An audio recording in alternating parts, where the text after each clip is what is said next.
Welcome to the Three Martini Lunch. Grab a stool next to Greg Columbus of Radio America and Jim Garrity of National Review. Three Martinis coming up.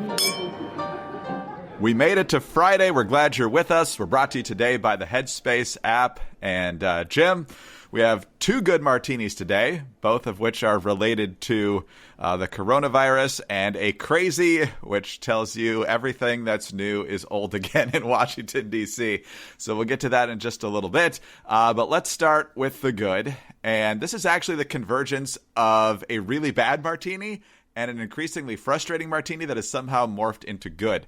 Fauci, I think, for both of us, his stock has dropped, given some of the things that he's done over time. I think even post-Trump, his chattering about his disagreements with the former administration has not come off as particularly tasteful. And, of course, he's the guy who said 15 days to flatten the curve over 10 months ago. So, but even more venom is directed, of course, from our attitude towards teachers' unions who insist that they absolutely can't go back, not only until every teacher is vaccinated, but in some cases, including where you live, Jim, until all the kids are vaccinated. So this convergence has actually led to a good martini because Fauci, when asked by Willie Geist on Morning Joe, hey, parents are frustrated. When can their kids go back to school? Fauci actually agrees with the CDC and says, we got to get them back in. Here's what he said. I would back the CDC recommendations because that is really based on data. We didn't fully appreciate that early on, but the fact is that when you look at a community and look at the penetrance of the virus in the community and its spread at the community level compared to the school in that community, it's less likely for a child to get infected in the school setting than if they were just in the community. So for that reason, understanding that this is not an easy issue, and you've got to understand the concerns of teachers because they obviously have a concern, an understandable concern. Putting all that together, we need to try and get the children back to school, and that's the goal of President Biden, that in the next 100 days to get the K-8s back in school. Now, Jim, there's a lot of political caveats in that answer. He knows he's going against at least the immediate wishes of the Biden administration, even though he says Biden wants to get K-8 back within the first 100 days. Biden just said we need to basically reconstruct the ventilation system in most schools. That's going to take more than 100 days. So Fauci is sticking his neck out here a little bit against the new administration, but any momentum we can get for actually getting kids back in the classroom is good news.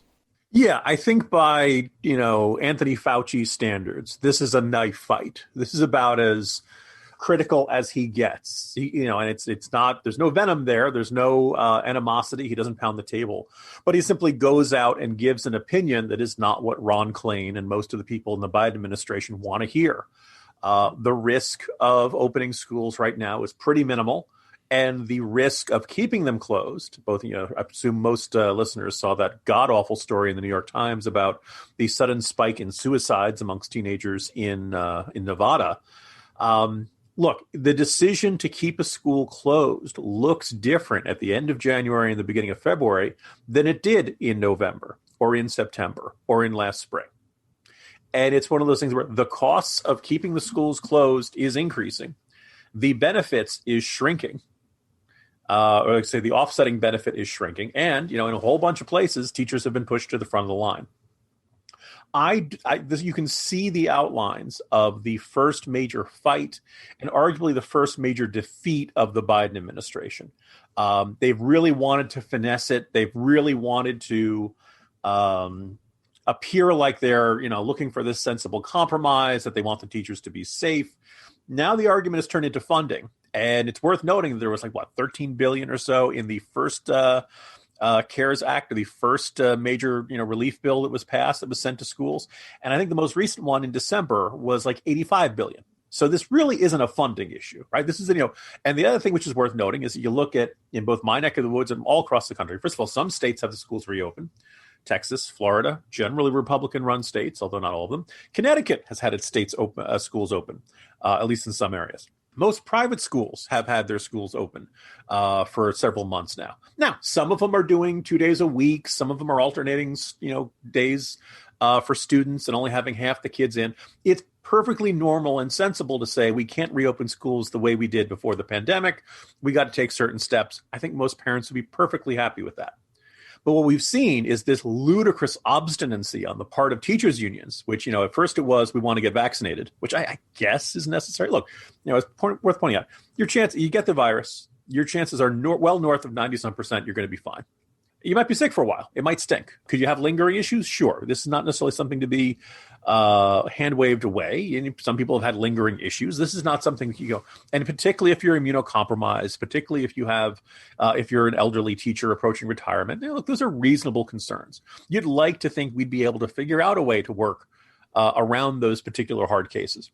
But for teachers who are fine and in good health, you wear the mask, you social distance, you take all the proper precautions. Some classrooms, they're putting up big plastic dividers. You try to keep people to one side of the hall or the other so they're not bumping into each other. We could have worked this out. Other schools across the country that don't have powerful teachers unions are making this work everywhere. Earlier this week in the corner, I made this point because the editors had a terrific editorial laying this out. I'll just make the observation. If you're listening to this, chances are your life is different now than it was before last March. You've had to make some sacrifices. You're not enjoying your life the way you used to. You're not going to parties the way you used to. You're avoiding crowds. You haven't been to big groups. Your business may have been closed, or your business may be operating at 25% capacity, 50% capacity. They told us to not get together for Thanksgiving. Everybody's had to make some adjustment. And every time you go out to the grocery store, the pharmacy, or wherever you go, you wear your mask, you try to stay 6 feet away from people, and you hope for the best. We've all had to live with a certain amount of risk. It's not good. We'd never choose this. This has been something that's been forced upon us by the Chinese government and their bad decision-making. And we're all muddling through the best we can, except for the teachers' unions who are saying, no, they need, apparently here in Fairfax County, they want 14 days of zero transmission. We're not going to get to that for probably a decade. Actually, not a decade, but like years and years, right? They basically, they're indicating no desire to reopen schools in person, even though we know this is having a really bad effect on our kids and a really, really bad effect on the kids who are most vulnerable. It is absolutely inexcusable, and I'm glad to see Fauci's taking this direction. I just wish Fauci can get, Dr. Fauci, you can get angry about this. I wouldn't mind you pounding the table. You don't have to react the way I did, or that much calmer fellow, I believe it was Loudoun County Schools, who got screaming at the school board. I salute him for his composure and his calmness and his well-balanced, rational arguments to a school board that is absolutely pooping the bed. No, that's exactly right. And it's been, as you said, a very difficult time. But one of the things we've seen from the left really throughout the past year, Jim, is the mask is coming off, and they've told us exactly who they are. Somehow they still keep getting elected, but which is very... The mask coming off is a perfectly ironic metaphor. I guess so. Unintentional at that point. But I'm not sure anybody has been more transparent about who they really are than the teachers' unions and who they do and who they don't care about. I know when I've said that the teachers' unions don't care about the students, I've gotten some blowback on Twitter. I'm only doubling down when I see this stuff where teachers' unions, what you just said, 14 days of zero transmissions, not even sure we want to come back in the fall until even kids are vaccinated. I mean, they are pushing the goalposts so far back, it's almost impossible not to see what their priority is and what it's not. Well, the other great irony, and I don't know how responsive teachers' unions are to their members, because the teachers in this particular neck of Fairfax County, Authentic City Woods, I've never had an issue with any of my kids' teachers. They've all been great. But okay, correction. All of them except one or two have been great. And some of them have come over by the house to drop off stuff. Like no teacher went into the profession to teach to a screen. They really want to get back in front of kids, or at least they say they want to. So I don't know if the teachers' unions are actually representing the desires of the rank and file. I think when they did a survey here, 40-some% of Fairfax County teachers wanted to go back in person. Obviously, I believe close to 60% that were saying, no, let's continue online learning. But that was back last summer before there were vaccines and stuff. So I kind of wonder if the teachers' unions are are going into places and making arguments that the rank and file don't actually support. But that's another discussion for another day. No, real quickly, though, I think that is a good point. My argument is not with the rank and file teachers. I've heard stories about how the unions are kind of strong-arming teachers who would rather be back in the classroom to either stay quiet or sign on. So it looks like they've got a unified front on some of these things. I mean, these unions with the AFT and the NEA and their massive salaries here in Washington, they've got a political agenda that goes far beyond even what the local unions might be doing, and I would say the individual teachers. When I blame the unions, I am not talking about teachers, and some will say, well, they're one and the same. No, the leaders of these unions take marching orders from people with a very significant political agenda. And if you've never been for school choice before, Jim, I think this is one of the better arguments for it. As I say, people are already voting with their feet. Yes. Now we just need them to vote with their hands. Parents, you need a breather, you need a little calm. Headspace app might be able to help. It's the new year. Sometimes it's hard to start a new routine, but hey, we're almost a month in, so let's get on it. If you're one of the 34% of Americans who made a resolution to be less stressed, Headspace is here to help. Headspace is your daily dose of mindfulness in the form of guided meditations and an easy-to-use app. In fact, it's one of the only meditation apps advancing the field of mindfulness and meditation through clinically validated research. So whatever the situation, Headspace really can help you feel better. If you're feeling overwhelmed, Headspace has a 3-minute SOS meditation for you. If you need some help falling asleep, Headspace has wind-down sessions that their members swear by. And for parents, Headspace even has morning meditations you can do with your kids. Headspace's approach to mindfulness can reduce stress, improve sleep, boost focus, and increase your overall sense of well-being. And as I've said many times before, our chief of operations says that several of my Radio America colleagues have used Headspace. They find themselves more relaxed, they sleep better, just more calm. And in a stressful time like we're in right now, that definitely helps. Headspace is backed by 25 published studies on its benefits, 600,000 five-star reviews, and over 60 million downloads. So feel happier. Headspace is meditation made simple. Go to headspace.com/martini. Headspace.com/martini for a free 1-month trial with access to Headspace's full library of meditations for every situation. This is their best deal offered right now, so head to headspace.com/martini today. All right, Jim, one of the things you mentioned that has changed since the open or keep schools virtual debate from the summer is that we have vaccines now. Of course, we got the Pfizer vaccine, the Moderna vaccine, necessary in 2 doses. We've got double vaccine news today. One, Johnson & Johnson is out with their news, and it shows that the vaccine is 72% effective against the virus, which is considerably lower than Pfizer or Moderna, or the next one we're going to talk about. And it's 57% effective against the South African variant. We can't call it the China virus, but we can call it the South African variant. So if you're keeping score at home, Novavax is also out with their vaccine. 89% effective, but only 51% effective against the variant. So, Jim, these numbers aren't quite as good as the first couple of vaccines, but it looks like we're headed towards more vaccines coming on the market. Yeah, this is good for increasing supply. I think it does indicate that this South African variant really is something to worry about, and I'm not completely freaking out that the first 2 cases have been found in South Carolina, and one of them is in the Low Country, but that did not escape my attention. There is one good defense that I will make. 2 points worth making about what we see from the Johnson & Johnson vaccine. The first is that it requires normal refrigeration, so it doesn't require special transports or special freezing devices and things like that. It's going to be a little bit easier. And Howard Foreman over at Yale University makes this kind of useful point, which is that the Moderna one, you get that second dose and it takes 2 weeks for it to really kick in to, create that level of antibodies and defense in your system. Pfizer, it's a 7-day thing. The nice thing about Johnson & Johnson one is that once it's in you, it starts working, and apparently it gets better and better over time. So when you're like, Johnson & Johnson isn't quite as effective and all that stuff. No, but it goes to work almost immediately. And it sounds like based on the data they have, it's at least they're saying 100%. Maybe very few things in this world are 100%, but it's close to 100% effective against preventing hospitalization and deaths. And that's what we really want to prevent. Now, before we go any further, I'm going to emphasize that Johnson & Johnson is a very big company. They make the Band-Aids, they make all kinds of, baby powder and all kinds of other stuff.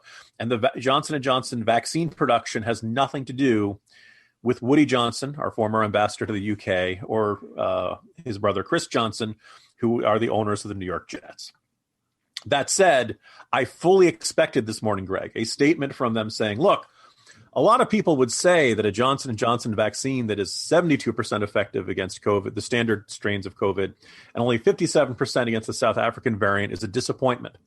But we don't believe this is a rebuilding year for our vaccine. We believe that this vaccine is built to win. Now, also keeping in mind that because the Johnson & Johnson vaccine is so far the least effective against the virus of all of them, they will not be competing in the vaccine bowl next week. That one's between Pfizer and Moderna. But Johnson & Johnson does get the second overall pick in next year's vaccine candidate draft. We are living in difficult times where people fear having thought-provoking conversations about pressing issues. And although we're in the midst of an information explosion, there are a lot of forces aiming to distort what's true. I created The Bill Walton Show to provide a forum for in-depth, thought-provoking conversations with leaders, artists, entrepreneurs, and thinkers. Please join me at thebillwaltonshow.com to explore what's true, what's right, and what's next. On to our crazy martini now, Jim. And it happens with almost every president. There's almost always one family member who's kind of an embarrassment. Billy Carter, Patty Davis Reagan, Roger Clinton. For a while, it was the Bush twins, but I mean, they were basically drinking at the age of 20 instead of 21, so not quite as embarrassing, but still not great. Now it looks like Joe Biden's brother is going to be, in addition to Hunter, of course, could be an embarrassment for the new administration. This guy, of course, came up on the radar. He's under investigation for dealings in Pennsylvania. Tony Bobulinski talked about how Biden's brother Frank was talking about plausible deniability with their business contracts. So, this guy's totally on the up and up. Now we've got this. CNBC. President Joe Biden's brother Frank promoted his relationship to the commander-in-chief in an Inauguration Day advertisement for the law firm he advises. Frank Biden is a non-attorney senior advisor for the Berman Law Group. The firm is based in Boca Raton, Florida. Its ad featuring Frank Biden was printed in the January 20th edition of the Daily Business Review, which is also based in Florida. The ad focuses on a lawsuit the firm is leading against a group of Florida sugarcane companies. It features a photo of Frank Biden along with quotes regarding his relationship with the incoming president and the family name. In an email to CNBC, Frank Biden said he has not used his brother's name to gain clients. So, Jim, given his track record and the timing of this particular move, we got to keep an eye on Frank Biden here. He might not be totally on the up and up. Greg, is the best bet for President Joe Biden to just say that he's adopted? What I kind of marvel at is that, so Hunter Biden turned into this, significant liability to the Biden campaign. It was not enough to overturn the course of the election, but it was a major liability. Lo and behold, after the election, we find out that the FBI is investigating him for tax. The IRS is investigating him. FBI is investigating him. Tax fraud, potential money laundering, Chinese business partners. Like that's a big stinking pile of stuff. His brother has also had this periodically, this effort. Like you'd like to think there'd be a big old Biden family reunion in which Joe Biden could say, come on, man, to everyone in the family. To say, stop getting your, I'm only going to be in this job for maximum 8 years. And let's face it, nobody thinks I got that. Okay. I just need you to keep your noses clean and not get involved in any glaring conflicts of interest or not try to cash in on me and my career and what I've done for just a few years. After I keel over, do whatever you want. I'm not going to be around to worry about it, right? If you want to, dine out on being a Biden, fine. But for the next few years, I need you guys to be on you walk the straight and narrow, walk the line, keep your noses clean, Hunter. And apparently, no. Apparently, that's too much to ask. And apparently, he couldn't resist it. By the way, so what is Biden doing as a senior consultant to this law firm? We know what one thing he's doing. He's appearing in the ads and mentioning the Biden name. Out of all the people in the world, why were those big institutional Chinese investors wanting to chat with Hunter Biden, these two other young kids and, stepson of John Kerry and stuff like that? Look, we've all, lawmakers have always had idiot sons and idiot relatives and all that kind of stuff. But it's generally seen as very bad form to try to cash in. And after this had turned into such a giant headache for Biden in the campaign, his family can't hold it together. Like they had to do this on Inauguration Day. Are you kidding me? Now I understand why Biden keeps saying, come on, man. It's no malarkey. It is. Jim, at the CNBC, they have a file photo of Frank Biden talking to the media. Here's literally what it says underneath. Frank Biden, the younger brother of Vice President Joe Biden, talks about a white powder scare that took place at his Ocean Ridge, Florida home. You know, I hope nothing nefarious happened, but I also just wonder if his family was visiting. I was going to say, insert Hunter Biden joke here. Now, it's not funny to mail white powder to people. Don't do it. People of us who have memories of the anthrax mailings back in 2001 and all that stuff. The other thing else that's interesting is that I have not. This morning when I saw that, I tried looking for the ad and I do not see it online. I'm really surprised it hasn't popped up on YouTube yet. That probably, Greg, I got to figure it's the most embarrassing appearance of a potential political figure in a Florida law firm ad since Charlie Crist was taping it. Do you know me? I used to be governor of Florida, and then I switched parties. And It's kind of funny that Charlie Crist is pretty much an invisible member of Congress now. I mean, I wish he wasn't there, but he's not exactly. He actually isn't quite the gadfly that we thought we would. No, we got to lavish praise on the squad morning, noon, and night, so the media is not going to pay attention to Charlie Crist. Anyway, Jim, have a good weekend. We're supposed to get snow, so this entire region is going to be in complete chaos by Monday, but we'll still talk. See you then. The upside, Greg, is no school cancellation. You wait. You wait. They'll find a way. Jim, see you Monday. See you Monday, Greg. Jim Garrity, National Review. I'm Greg Corombos of Radio America. Thanks for being with us today. Please subscribe to the 3 Martini Lunch podcast. We are very grateful for your 5-star ratings and your kind reviews. Get us on those home devices. All you have to say is play 3 Martini Lunch podcast. Also find us on Twitter. He's at Jim Garrity. I'm at Dateline_DC. Have a great weekend, and please join us again Monday for the next 3 Martini Lunch.